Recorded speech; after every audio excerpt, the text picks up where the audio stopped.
Good afternoon, everyone. Welcome to Bonnet Springs Park. My name is Josh Henderson, and I am the park CEO. On behalf of our board of directors, donors, staff, volunteers, and community partners, thank you for attending today. We are honored to host this event and grateful for everyone who has helped make it possible. It is now my distinct pleasure to introduce the Secretary of the United States Department of Health and Human Services, the Honorable Robert F. Kennedy, Jr. Mr. Secretary, thank you.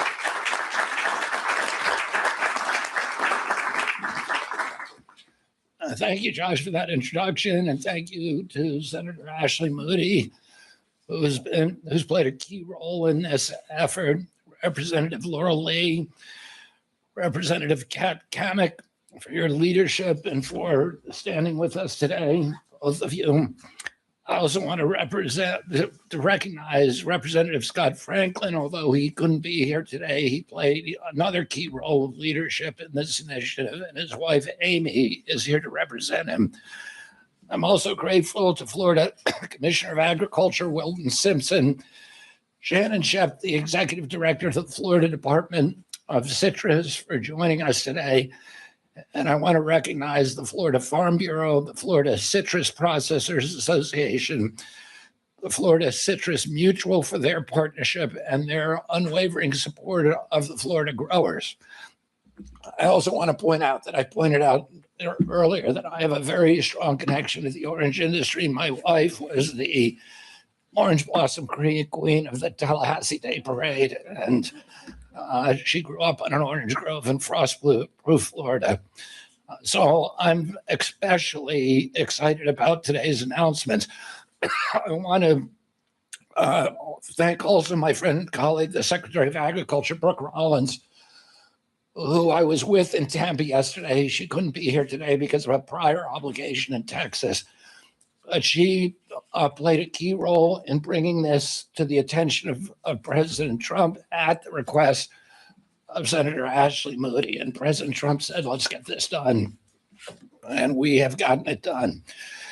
Finally, my thanks to Acting FDA Commissioner Kyle Diamantes, who made this happen. And I want to thank him for his leadership on this and many, many other issues. American farmers, the American citrus industry have no better friend than President Trump. President Trump wants Americans eating American food and drinking beverages grown from American-made fruit.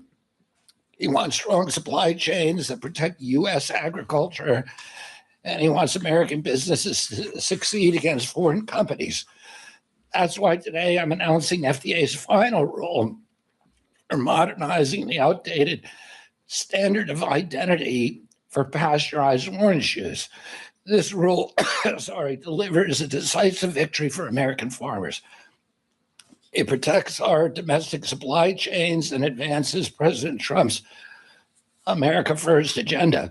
For more than 80 years, or 60 years, federal regulations have required pasteurized orange juice sold in the United States to contain at least 10.5 degrees Brix, which is a measurement of dissolved sucrose. But hurricanes, citrus greening disease, and other extraordinary events have devastated Florida's historic citrus groves, naturally reducing the sugar content of many Florida oranges. Even though Florida growers continue to produce high-quality fruit, orange juice companies have had to import higher sugar content oranges, mainly from Brazil, but other foreign countries, in order to satisfy these outdated requirements. The regulations hurt our economy, drove up costs, they cost American jobs, and unnecessarily force higher sugar levels in orange juice, which is something that we don't want.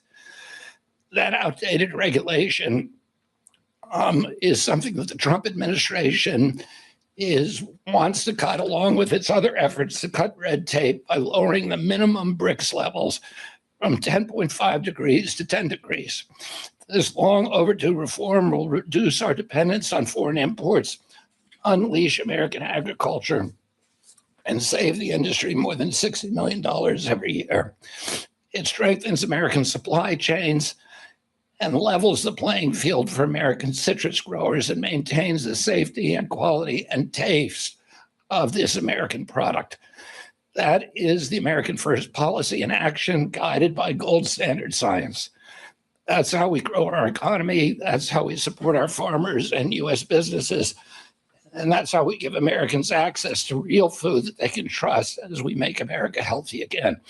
Please join me in welcoming my colleague and friend, Acting FDA Commissioner Kyle Diamantes.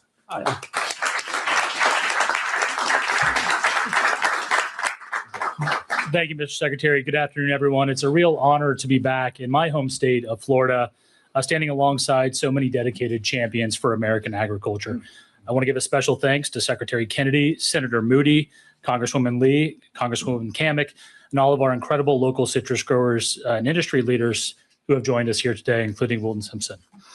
I also want to give a shout out to USDA Secretary Rollins. Again, as Secretary Kennedy mentioned, she could not join us today, but played a very pivotal role in supporting today's initiative.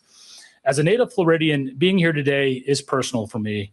Growing up in this great state, I've seen firsthand how vital the citrus industry is to our communities, our culture, and our economy. Florida's citrus industry drives nearly $7 billion in annual economic impact and employs more than 30,000 hardworking Americans. But that number is a fraction of what it once was. For too long, our local growers have faced an uphill battle through no fault of their own. Between the devastating toll of citrus greening disease and the compounding wreckage left behind by hurricanes, the agricultural reality on the ground has fundamentally shifted. Over time, challenges have naturally lowered the bricks level of our great Florida oranges. Yet, as Secretary Kennedy mentioned, for over 60 years, our federal regulations have failed to evolve to account for this reality. The FDA's outdated orange juice standard of identity, think of a standard of identity as a recipe outlining what a product must contain, hasn't been modernized since 1963. And until today, at 8:45 this morning, required a minimum bricks level that became increasingly impossible for domestic growers to meet through no fault of their own. This rigid, obsolete rule did nothing to protect consumers, and it severely harmed domestic production, particularly right here in Florida. It effectively forced manufacturers to turn away from the Sunshine State and rely on foreign imported oranges just to meet an arbitrary federal number. In fact, foreign imports climbed to nearly 90% of the market share as a result of FDA's inaction. Today, under the leadership of President Trump and Secretary Kennedy, and through the support of this congressional delegation, FDA is proud to fix that inequity. As part of our aggressive deregulatory agenda, we are cutting the red tape that holds American workers back. As Secretary Kennedy announced a few minutes ago, we've officially updated this morning the standard of identity to lower the minimum bricks requirement to allow more Florida oranges to be used for orange juice right here. Earlier we were talking, and Matt Joyner referenced that this was the only commodity where you could pull an orange off of a tree, squeeze it into a cup, and couldn't call it orange juice. That is now changed for good here in the state of Florida. So this common sense shift matches today's agricultural realities on the ground. It saves juice manufacturers tens of millions of dollars a year and guarantees that the taste and quality consumers love remains unchanged. And most importantly, this action actively supports, protects, and creates American jobs, including right here in Central Florida. I want to again thank Secretary Kennedy for his tremendous leadership on this issue, as well as the entire Florida delegation. And with that, I'll turn it over to my friend, Senator Ashley Moody. Thanks. And fellow Floridians. Fellow Floridians. This is a great day for the state of Florida and for the Florida orange. And just to put this in perspective, the Florida orange, which is on every Florida license tag driving around the state, over the past 2 decades, the production of the Florida orange has gone down 90 to 95%. And what that means is, while our growers might have stood a chance with this crazy, nonsensical, outdated regulation before greening or before freezes, while you're trying to survive throughout that, you certainly can't have kudzu of overburdening regulations snuff out the very remaining life that you have. And when Governor DeSantis appointed me to the Senate seat, I said, I'm going to go to Washington and fight for this state and fight for our industries and fight for our families and take a machete to the administrative bureaucracy that is actually working against the prosperity of our families. And this is one of the best examples I could find. The growers came to meet with me within the first month, and they said, we've been trying to get somebody to pay attention to this regulation that makes absolutely no sense, that makes us have to import Brazilian oranges to make Florida orange juice. And we can't get anybody to change this. Will you file the bill? I'm like, absolutely. I'll be the lead sponsor in the Senate. Scott Franklin was the lead in the House. We have these awesome ladies leading the charge. And then I said, this is a bureaucratic problem. I'll fight for this bill. Fine, we can pass a law, but all we need is for this agency to start thinking about Americans first, America growers first. What a novel concept as a country to think of your citizens and your industries first. And when I explained this to the president, it took him 10 seconds to get it and say, we've got to change this rule. And so I'm so grateful to Secretary Kennedy and to Secretary Brooke Rollins, who didn't just sit there and listen and shake their heads and say, we get it. They didn't just start complaining with everybody else and lamenting the state that we found ourselves. They said, this makes no sense. We're going to roll up our sleeves and we're going to change the darn rule, because that's what we can do within our power as an agency for our people. Because somewhere along the line, the US government has stopped working for the people. It is a government by and for the people, but we keep forgetting that last part. And so I am so happy to have been a part of leading the Defending Domestic Orange Juice Production Act, but more importantly, getting in there, digging in, working with the agencies. And you heard Secretary Kennedy say, for everything that they're passing, they're trying to do away with needless regulations that are stifling the prosperity and growth of this country. Because here is what this administration understands. If we grow it here or manufacture it here, or we need to grow it here or manufacture it here for the safety and strength of our country, let's get it done.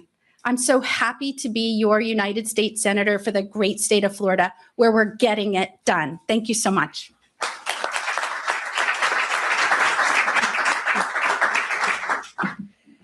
Well, good afternoon, everyone. I'm Laurel Lee, and I am proud to represent Florida's 15th Congressional District, which is where we are here gathered today. I want to begin by thanking Secretary Kennedy for traveling to Florida and for his leadership on this important proposal. I also want to thank President Trump for his commitment to supporting American agriculture and ensuring that federal policy keeps pace with science, with innovation, and with common sense. I also want to recognize Senator Moody and Congressman Scott Franklin, whose leadership on this issue in Congress helped pave the way for today's announcement, along with Congresswoman Kat Kamak, our Agriculture Commissioner Wilton Simpson, and the citrus growers, processors, and industry leaders whose dedication and commitment helped make this day possible. Across agriculture, nutrition, and public health, this administration has shown a willingness to modernize government, remove unnecessary barriers, and ask a simple question: does this policy serve the American people? President Trump and Secretary Kennedy understand that a healthier America begins with a stronger American food supply. Supporting our farmers and expanding access to wholesome American-grown foods go hand in hand. Today's announcement is another example of that leadership. Florida citrus is one of America's greatest agricultural success stories. It is part of our history, part of our economy, and our identity. Here in Central Florida, Generations of families have built their lives around this industry and continue to produce some of the finest orange juice anywhere in the world. For generations, Florida orange juice has set the standard by which orange juice is judged around the world. Today's proposal helps ensure that our federal standards reflect that same excellence. One of those federal standards, known as the BRIC standard that you've heard about today, measures the natural sugar and soluble solids in orange juice and helps determine how it is labeled and used. More than 60 years ago, the FDA established a minimum BRICS level of 10.5%, a standard that reflected the characteristics of Florida citrus at that time. But today, Secretary Kennedy and the FDA have proposed updating that standard from 10.5 to 10%. It's a change that reflects today's agricultural realities while preserving the outstanding quality of our products. Agriculture is constantly evolving. As science advances and farming practices adapt, good policy should evolve as well. That's how innovation works, and good government should never stand in its way. Consumers will continue to enjoy the same wholesome, nutritious, high-quality Florida orange juice they've always known, while more Florida-grown fruit will qualify as juice. That means more opportunities for our growers, more American-grown products on our shelves, less reliance on imported juice, and a stronger future for one of Florida's signature industries. President Trump, Secretary Kennedy, and the FDA deserve tremendous credit for taking an approach that strengthens one of America's iconic agricultural industries, while ensuring consumers continue to enjoy the outstanding product that they always have trusted. American farmers deserve every opportunity to compete, succeed, and lead where the products that they grow begin here at home. This change today is a testament to determined advocacy. I especially want to thank Congressman Scott Franklin, Florida Citrus Mutual, the Florida Farm Bureau, and the many growers across our state who never stopped making the case for Florida citrus. Many of them are here with us today, and their work helped make this change possible.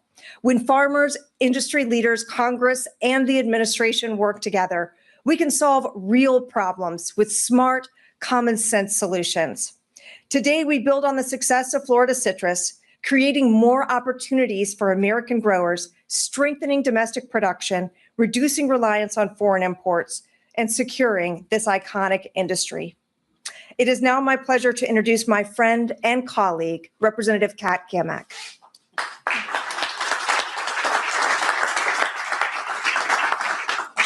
Well, good afternoon. It is such a pleasure to stand here with, and to be candid, titans that have moved mountains. And it may seem like a small thing, but to the family farm that has been operating here in the Sunshine State generation after generation, and they're having conversations around their kitchen table of whether or not they're going to start selling off pieces of the family operation to make it a housing development, which us as Floridians, we are all too aware of, with more than 1,000 people a day moving here. This is massive. This is a mountain, and it is a big difference to those families and all Americans who rely on Florida to feed them.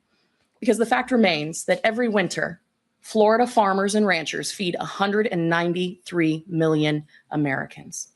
And it is absolutely ludicrous that in the face of a wild government, out of control regulatory regime, input costs through the roof, a number of challenges outside of our control, that we couldn't make this fix happen. But it was through the grit and determination of the people standing behind me, an administration that had vision and people at the top of their mind, that made this a reality. So I want to commend Secretary Kennedy and Acting Commissioner Diamantis, as well as President Trump and Secretary of Agriculture Brooke Rollins, for their not just leadership, but their vision. They really do believe in healthy, fresh, and affordable food.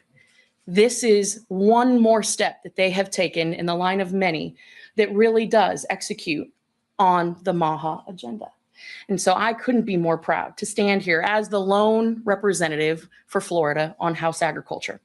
For years, we have worked to support the citrus industry, working with these individuals behind me to not only find ways that we can address citrus greening through research and development through the greatest university that the world has ever seen, the University of Florida. Go Gators. Yeah. No matter where you go, there's always a Gator in the room, and y'all know that. Gator Nation is strong, baby. But through the R&D that we have worked to secure and keep going as we work to try to find cures for citrus greening, which here recently there was an announcement through the EPA that new rootstock would be available in order to treat this disease. This is the thing that we have needed to do. Stop importing Brazilian citrus. Put Florida farmers first. This is an outdated regulation that served no purpose. And so it is incredibly encouraging to see just another regulation taken off the books that some unelected, nameless, faceless swamp creature up in Washington really had no clue the impact that it was having. I would also like to highlight that in this farm bill that was passed by the House of Representatives earlier this year, Florida, well, we made out like bandits. And it says volumes of the team that is standing here today who recognizes the importance of Florida when we talk about our food supply, which, as we all know, is national security. This may seem like a small thing, but it is a big thing, not just to the families who produce our citrus, but to the people who consume all around, not just the nation, but the globe. And I want to again thank the incredible Trump administration for their vision, their grit, their work ethic, but all of my amazing partners, from Jeb being the president of Florida Farm Bureau, my colleagues, Florida Citrus Mutual. Wilton, you've been a titan for Florida agriculture, and I am just so honored and blessed to stand here. You can't imagine the fights that we have had in committee over this and explaining it to people, and even those that want to be opposed to it, they're like, well, yeah, that really doesn't make much sense. So today is a win for so many. Citrus, Florida, farmers, and, well, common sense. So I'd be remiss if I didn't say, welcome to the Sunshine State, go Gators, and it is my pleasure to introduce our Commissioner of Agriculture, Wilton Simpson.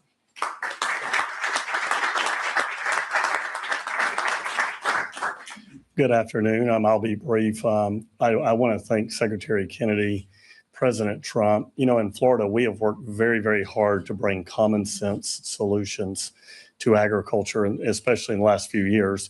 And we've got many tools in our toolbox. One of those tools is our Rural and Family Lands Program, where we buy development rights from farmers so that we know that 50 years from now or 100 years from now, we will still have adequate farmland. When you think about citrus specifically, just in the last 4 years since I've been commissioner, we have provided over $300 million for research and the CRAFT program to help replant citrus trees. We believe that we have bottomed from about 280 million boxes down to about 12 million boxes of fruit. We think we're at the bottom. And now with all the new plantings that are going on, and thank you to our legislature here in the state of Florida for those additional dollars. We also had additional dollars to provide for the manufacturing facilities that we're going to need to put this orange juice in the containers in just a few years, when we're hopefully producing 20 or 25 or 30 million boxes of fruit again. And we want to see this industry continue to thrive. I always normally don't have a lot of good things to say about the federal government because there's not a lot of common sense to it.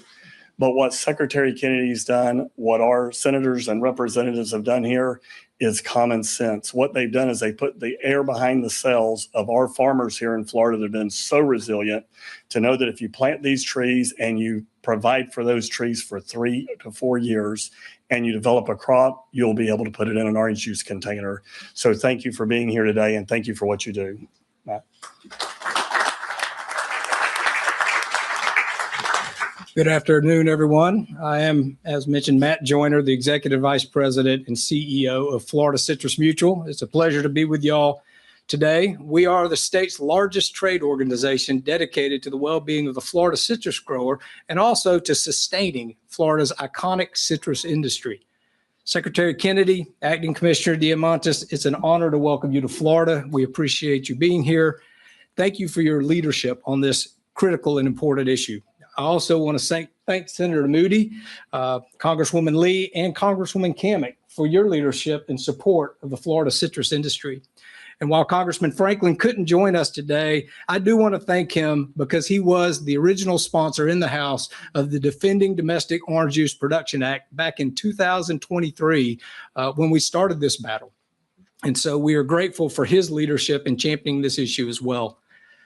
Nearly 4 years ago, Florida Citrus Mutual, the Florida Citrus Processors, the Florida Department of Citrus filed a citizens petition to modernize the standard identity for pasteurized orange juice. And we're pleased to see that effort come to fruition today.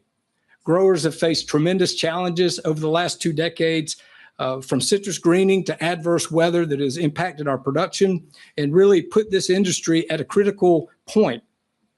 Lowering the BRICS requirement, this small tweak to an outdated regulation, can have an outsized impact on an industry that is regaining its footing, has struggled for years, and is ready to once again truly blossom.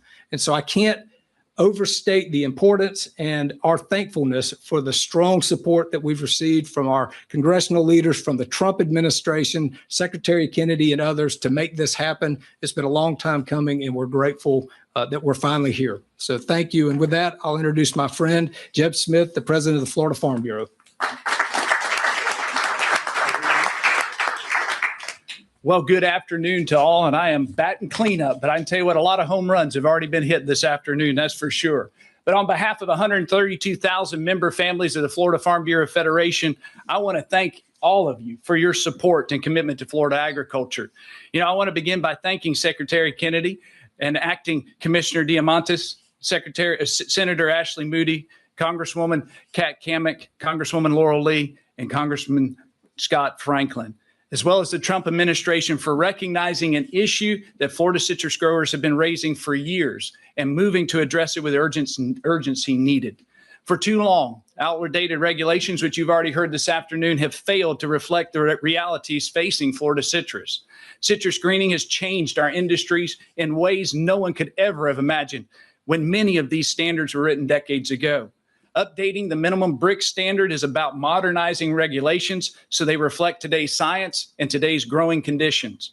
This common sense change allows processors to rely more heavily on Florida-grown oranges instead of being forced to blend with imported juice simply to satisfy an outdated regulatory requirement. That's good for our growers. That's good for our processors. That's good for American agriculture. And that is good for our consumers who want to support Florida citrus and partake of an iconic, delicious beverage derived under the Florida sun. Secretary Kennedy has challenged our country to make America healthy again. Florida Farm Bureau shares the belief that healthy Americans begin with a strong American agricultural system. That means ensuring families have access to fresh, wholesome, nutritious foods grown by hardworking American farmers. Supporting domestic citrus production is an important part of that mission. And today's announcement demonstrates that supporting agriculture and promoting healthier choices can go hand in hand. I especially want to recognize Senator Ashley Moody. Since having arrived in the Senate, she has made this issue a priority, understanding that seemingly small regulatory changes can have an enormous impact on Florida farm families. Her leadership, your leadership, has been persistent, and the willingness to work directly with FDA have helped us bring us to this moment. I'd also like to thank you, Amy, for being here. What a blessing it is. This congressman, please deliver our gratitude to him, who has been a tireless champion for Florida citrus and consistently elevated this issue in Congress. His partnership and commitment to reducing unnecessary regulatory burdens for all of our growers have been invaluable. Thank you all as well, Congresswoman. Thank you to everybody who helped make this day possible, and thank you for your continued commitment to Florida Ag Citrus, the hardworking families who produced one of Florida's most iconic products. May God bless Florida agriculture, our Florida farmers and ranchers, and may God bless America. Thank you.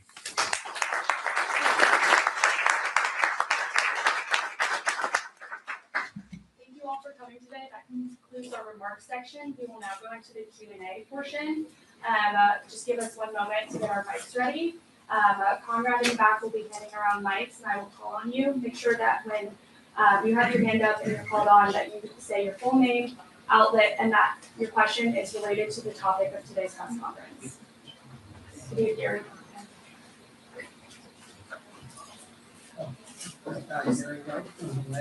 One moment, sorry. We're connecting the voice. Gary White from the Ledger. Can you hear me? I don't think so. Try one more time. Can you hear me? Not yet. Testing. This is like a Nextel commercial. Dating myself now. Exactly. Can you hear me now?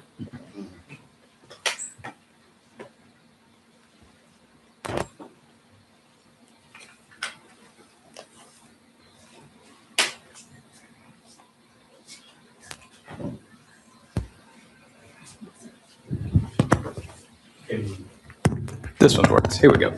Okay.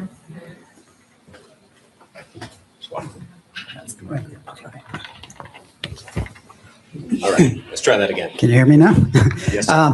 Gary White from the Ledger. I have two questions. You've mentioned the congressional bill and also FTA rules. So which is it that is resulting in this change? And then also, considering how much urgency there seems to be on this, why did the Trump administration not do this in his first term? I can take the legal part of the question, although I think I'm not the only lawyer standing up here. So the way regulations work is those are generally passed. They're proposed. There's opportunity for notice and comment from people, and then there's a final rule. So what we're talking about today is the final rule announcement in which they're shifting the standard, the BRIC standard, from 10.5 to 10, and that just lowers the sugar content requirement to be identified as orange juice for orange juice production. It's a very slight change, no difference in taste or nutrition, but it certainly helps in us allowing us to use Florida oranges. So the proposed bill that Scott Franklin led in the House and I led in the Senate would have mandated that regulation change. But it didn't take me too long to figure out as a senator that the agency can do that because they're the ones that promulgated the rule in the first place. So I think this rule has been in place for a very, very, very long time. Decades, I think the 60s or 70s.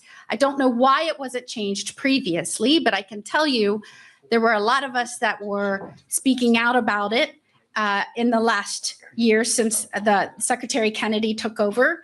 And as soon as we explained that it made no sense in terms of nutrition or taste and that the agency could do something without any law change, they leapt into action, did a proposed rule, allowed for notice and comment. And then today's announcement, which is truly why it's a big announcement, is the final rule being put in place, officially lowering that from 10.5 to 10. In answer to your second question, it'll probably surprise you, but there are a lot of irrational and crazy regulations in our government. We're working on getting rid of them as quickly as possible. President Trump was unaware of this regulation. The petition, first of all, the hurricanes and the freezing temperatures, which happened between 2017 and 2024, really aggravated this issue. And the citrus growers did not petition until the last administration, to the Biden administration. And President Trump was unaware of this issue until Senator Moody brought it to his attention. Brooke Rollins was in that meeting. President Trump said, I want to fix this. They called me and we put FDA to work fixing it as quickly as we could. Hi, Marilyn Parker, News Channel 8 in Tampa, Florida. First of all, I want to ask, how will you know when this is working for our farmers and seeing the actual production rates? Also, it seems, going from 10.5 to 10, for those who don't have any clue about bricks and sugar content and all this type of stuff, it sounds very, very small. And so can you expound on, give me an example of what that would actually look like? And if there will be any impacts that you're considering, especially when it comes to cyclospora and screwworms impacting the citrus industry at all? Have we thought about those things and those impacts? Can we get into that as well? Thank you. I'll start with the last first. Screwworm, cyclospore is not an issue for the Florida citrus industry. Thank goodness. We have plenty of issues of our own. In terms of when this will impact the grower, it will be immediate because we'll be able to bring more fruit to the processors, irrespective of an arbitrary sugar content that's been dictated by a federal regulation that's been in place since the 60s. So that impact is going to be immediate, and it will help the growers this upcoming season. So we're very excited about it.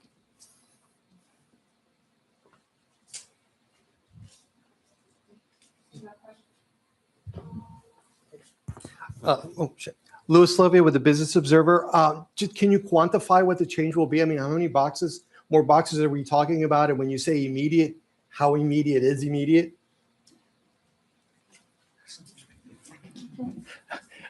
I don't know that I can quantify the number of boxes we're going to produce next season, much less how this will impact us. But I can tell you that based on the average bricks for the season, we will be able to take everything we have to the processing plants, and this should provide the ability to do that. And so we're very optimistic about that. Hi, Jacob Berg, Epoch Times. I've got a question for Secretary Kennedy. So one of the main contributing factors, aside from the hurricanes and the freezes, on both the decline of the Florida orange industry and the subsequent lower sugar content in the oranges, has been from, as was pointed out early on in the press conference, citrus greening, which is caused by the invasive Asian citrus psyllid. Now that made its way in about almost 30 years ago now, but there's a lot of concern right now with other invasives coming in, screwworms coming back, things like that. And there were a few cuts to the main USDA agency that handles that last year, the Animal and Plant Health Inspection Service, APHIS. So I'm just curious, given, this is a really big issue for the state of Florida, this, Asian citrus psyllid, even though it's been a multi-decade long thing, there's all these other invasives that a lot of people are concerned about, feral pigs even in this state and other states. So what I'm getting at is, I'm curious, have you had any discussions maybe with Secretary Rollins about maybe increasing resources at APHIS or, just bolstering existing efforts? I mean, on screwworm, the issue with screwworm is that breeding programs for the screwworm predator were discontinued, and that the Central American governments did not have their own programs. So there was, although we eliminated screwworm back in the 1960s, 70s, and 80s from the United States and Mexico, there was reservoirs of it waiting in Central America. Brooke is not here today, but she has dramatically increased the production of those anti-parasitic organisms, so that we are releasing them now all over Texas and all over Mexico, and we're going to continue to do that.